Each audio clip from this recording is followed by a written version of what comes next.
Alright, hi everybody, this is Ztrot here with the OS Talk, and today I have with me Luigihann, expert at skinning and all kinds of other things OS related. How you doing today, Luigihann? I'm doing pretty well. How are you? I'm doing fantastic, and I won't keep you too long today. We just want to get some questions out that the community's been wanting to know. So, when did you first find out about OS? Because you've been here since the start, so what brought you in? Right, right around the time that it was becoming public, there was an article on Joystick, I think. I saw it, and at that time, I'd just been introduced to Elite Beat Agent, so, once you finish that game, you want to play more, and then there isn't any more. So, I saw that and joined the community almost immediately, just started downloading every map and playing them all. Oh yeah, I mean, and Elite Beat Agents was pretty fresh in my head, too, when I very first came to OS, and I gotta say, I was enthralled. I mean, not so much by the fact that it was a PC version, but the fact that you yourself got to take it by the reins. You got to create the content. I mean, there actually have been other little itty-bitty Elite Beat Agent, like little flash games and stuff. If you look around on the web, you've seen those. But so, what got you interested in modifying the game as in the skinning scene? And how did your first skin turn out? What were some of the steps you took?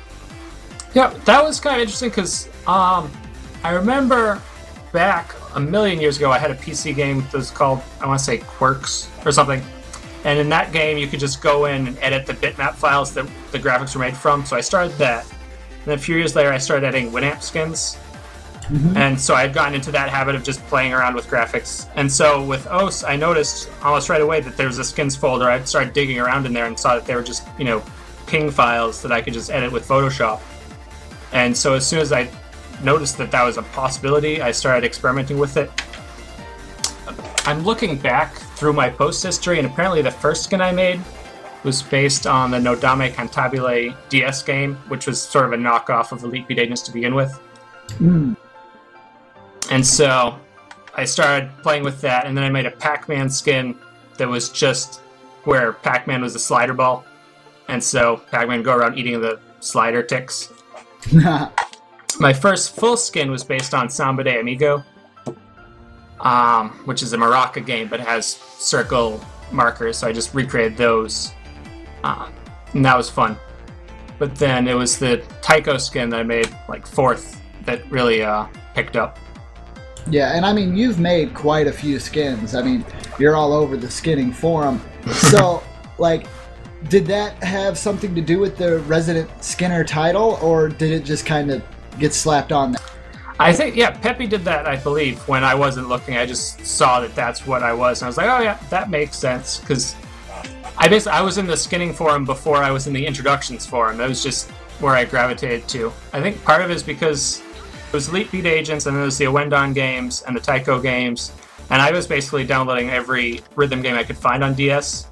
And so it was just in my head that I wanted to see those styles in the game, and as soon as it occurred to me how I would make that look, I would always just try it.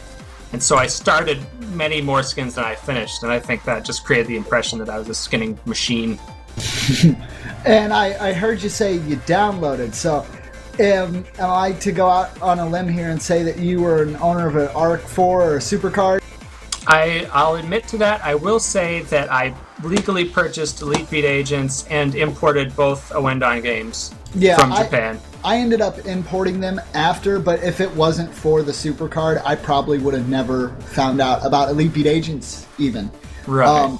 I was actually watching a G4, believe it or not. It might have actually been Tech TV at that time, and they had this tiny cartoon like game review show that they showed all these wacky and crazy games from Japan. Right. And Awendon was one of them, and like as soon as I saw it, I'm like, yeah, that's for me. Right.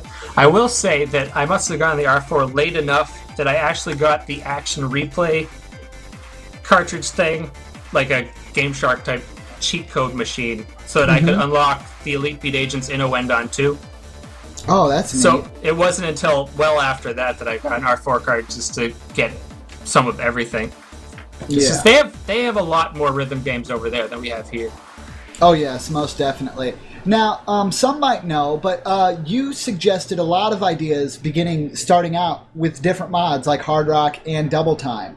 So, what really brought you to bring those up and see that they be implemented into this game?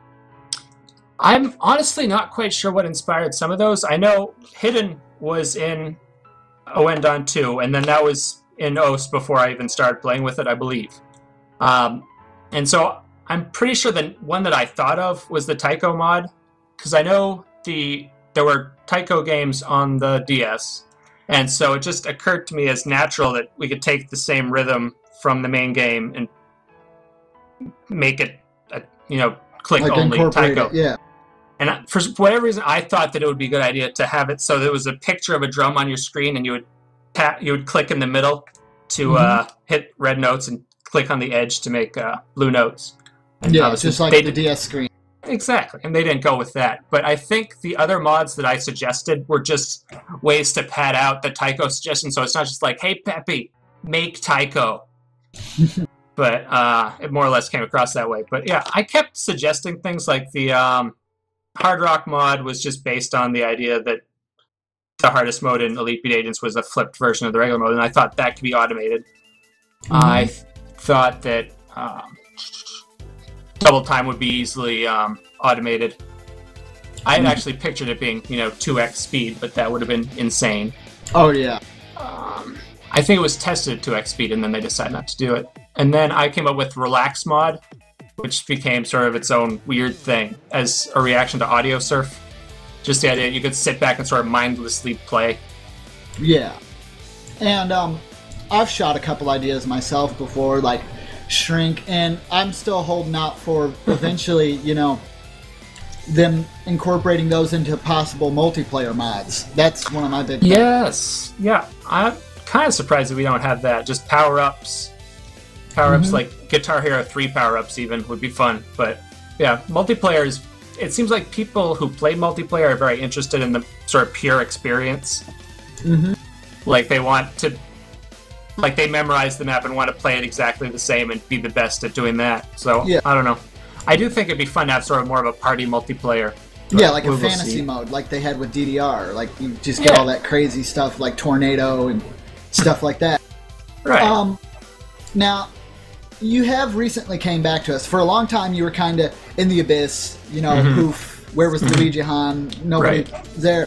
So a lot of people kind of want to know what you have planned, because, I mean, you did a lot of stuff in the very beginning of the game that helped set the ground foundation for things to come. So a lot of people are expecting, now that you've gotten more active, you started hosting the art tournaments and stuff like that. Well, contests, not tournaments. Got a little bit of OS World fever in me, but so they want to know, what is it that you're going to come back to? Do you have anything largely planned, or are you just here to help overall improve the game, help with skins, stuff like that? I'm still sort of winging it in terms of what my job is or what I'm going to do in general. But my goal right now is, when I came back, I saw that you guys had started working on the Catch the Beat mascot. And so I sort of jumped on board with that. Not many of my suggestions were taken there. I still think his name should be Salvador.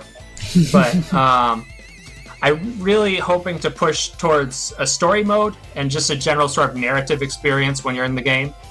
Yeah. Because I feel like that was what really drew me to Elite Beat Agents, and what kept me going was how ridiculous those scenarios were. Oh, yeah. And the idea of having something like that integrated from opening the game would be really impressive. So that's what I'm leaning towards. I don't know exactly how much of that I can control. Like back in the day when there were it felt like there were 100 users, it was very easy to get Peppy's attention and very easy to just be like, hey, how about that Taiko mod idea I had every week? Nowadays, he has 10 million things to do, and there are 10 million people who like playing it the way it is. So it'll be trickier to get new features in, but I'm going to keep pushing towards that and keep brainstorming with the community for fun things to do in that vein. Yeah. And now, I've personally worked with you before on map sets, and I thought it was a rather enjoyable experience. And some people out there would like to know, can we expect any type of new Luigihann map content in the near future? Honestly, when I first came back, I started... I reopening maps that I had started in the past, maps that I already had timing for, and just started putting notes in or trying to finish ones that I had started a long time ago. And the thing is, mapping has changed so much that I think all of my maps suck. And so it's very tough to get back into that. I'm going to keep trying every once in a while. I want to do more English rock and more sort of nerdcore stuff that hasn't really been represented. Yeah. A long time ago, I was hoping to suggest like a PAX-themed pack, which would have people like Jonathan Coulton and the Proto Men, Pollen Storm, Freeze Pop type nerd bands. And I could not get anyone else to join me, and I could not finish one myself. So someday I will make more maps, but still working on that. All right. Well, as anybody who's watched and they've seen the Japan Expo at France, they know that Peppy has a lot of stuff planned for the future. Mm-hmm. But what kind of new features would you like to see from OS coming in the later months throughout the year? Well, I mentioned earlier story mode. For a long time, I've just pictured at least, not even necessarily one with narrative, but sort of a pack-based or chapter-based mode where you have to beat a certain number of maps in a set to unlock the last map in the set. I just feel like that kind of drive, that kind of I want to finish this set feeling is missing from the game, and that I would like to see. Otherwise, I don't know. I like new modes. I like new gameplay mods. And I always like to see new skinning elements, like new animations I can add or new things that I could skin that I couldn't skin before. I really like that Peppy is opening up the main menu to skinning to some degree. Yeah, and I think that's really cool too. And not to mention with the new animation features with the Catch the Beat, it does support framed animation now. It's still in the works, everybody, but nothing can be really released on it yet. Mm-hmm. But considering projects like that, what's been one of your favorite projects to work on so far? My all-time favorite project that I had anything to do with was Don't Stop Me Now, the Phoenix Wright / Elite Beat Agents crossover map. That thing was fantastic. I mean, that it grabbed people. Mm-hmm. Like, people had no idea what the game was. Mm-hmm. This thing came out. It got articles. I mean, that map alone got articles, and I think that was really impressive. Mm-hmm.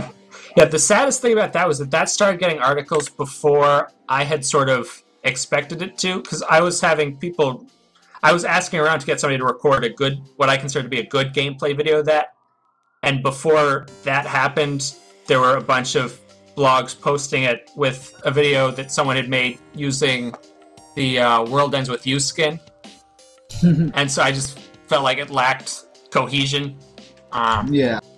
But no, it was a fun project. It drew a lot of people because I think everybody who had played Elite Beat Agents wanted more Elite Beat Agents. And a lot of people had played OS and said, oh, that's fun, but that's not the same. And so I think Don't Stop Me Now really showed the potential it has to capture that same feeling, but more so. Yeah. And I hope, hopefully we can get more projects like that running. Now, with the contest, we know that we have a lot of really talented artists in the community. And so I think there's a lot more potential for that now than there was a couple of years ago. Yeah, a couple of years ago, not very many. I mean, we had some Pppy fan art floating around, but it wasn't. Mm-hmm. There wasn't a degree of skill that's being shown now, just for the support. Not to mention the game's gotten so big. You know, it's bringing in artists, graphic designers, all kinds of people from all different walks. Speaking of artists and graphic design, I think I might have missed this question, so I'll go ahead and ask it again. Did you study image design, or is it just a hobby? Honestly, it's just a hobby. I went to school for a while for screenwriting for film, and then afterwards I went for game design, and the game design degree was all programming, which honestly I'm not that much of a fan of doing. Mm-hmm. I took one Photoshop class, and I had quickly discovered that I already knew how to do most of it. I learned how to do vectors, which was nice, but I still, by habit, just do like the shape tool and then fill it with color. Yeah. But yeah, no real image design background, no graphic design background at all. But I'm just winging it. Yep. Well, from an art aspect, what's one of the features you feel that OS might be lacking that you'd like to see? Honestly, this would be a funny place to bring this up. This is nitpickiest thing, but the score bar color is set at a fixed height from the top of the screen. Like there's a bunch of pixels you can't edit, and then the score bar color starts. Mm-hmm. I have no control over that, and it drives me crazy. In Elite Beat Agents, that color starts at the very top of the screen, but in my skin, it starts lower. Yeah. And so that kind of control, that kind of move anything anywhere control is something that I really want to be able to control. That's honestly it. I feel like everything else is skinnable already. It'll be fun. It'll be fun skinning the main menu more as that becomes available. But everything, once you click past the main menu, everything's skinnable already. Mm-hmm. Even down to the difficulty stars and everything. Yep. Well, thank you so much for your time today, Luigihann. I really enjoyed the conversation, and you have a great one. And everybody else out there, we'll be having another video next week, so be sure to tune into that. All right. See ya. All right. See you guys later.